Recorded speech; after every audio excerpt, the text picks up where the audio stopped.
নমস্কাৰ বন্ধু বান্ধৱীসকল। নদী।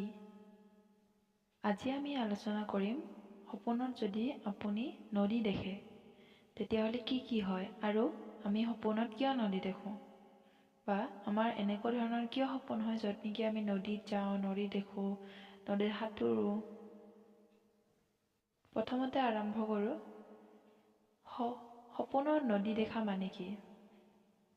বন্ধুসকল, আপুনি যদি সপোনত নদী দেখে তেতিয়া বুজিব যে আপোনাৰ সুখ সম্পত্তি লাভ হ'ব, আপোনাৰ সুখ শান্তি লাভ হ'ব।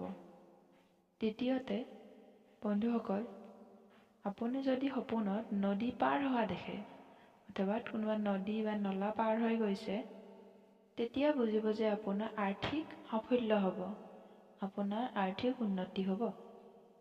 তৃতীয়তে বন্ধুসকল, সপোনত যদি আপুনি নদীত গা ধুৱে বা নদীত ডুব মাৰে, এনেকুৱা কিবা সপোন দেখে, তেতিয়া বুজিব যে আপোনাৰ সুস্বাস্থ্য লাভ হ'ব, আপোনাৰ সুস্বাস্থ্য লাভ হ'ব বুলি কোৱা হৈছে। চতুৰ্থতে বন্ধুসকল, আপুনি যদি সপোনত নদীৰ পানী অথবা নদীৰ পানীৰ ৰঙা ৰং দেখে বা নদীৰ পানীবিলাক ৰঙা ৰঙৰ দেখে, তেতিয়া বুজিব যে আপোনাৰ কিবা কাম কৰি থাকিলে তাৰ পৰিৱৰ্তন হ'ব, বা আপুনি পলিটিকত থাকিলে তাত ৰাজনীতি পৰিৱৰ্তন হ'ব, এনেকুৱা ধৰণৰ কিবা কিবি পৰিৱৰ্তন হ'ব।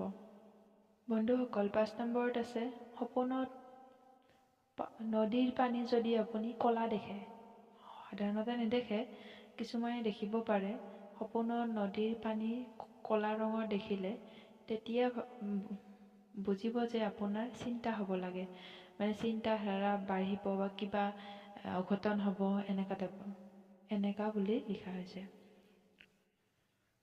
বন্ধুসকল, আপুনি যদি সপোনত নদীৰ স্ৰোত দেখে মানে, তেতিয়া বুজিব যে আপোনাৰ শান্তি বৃদ্ধি হ'ব, শান্তি সমৃদ্ধি বৃদ্ধি হ'ব। ধন্যবাদ।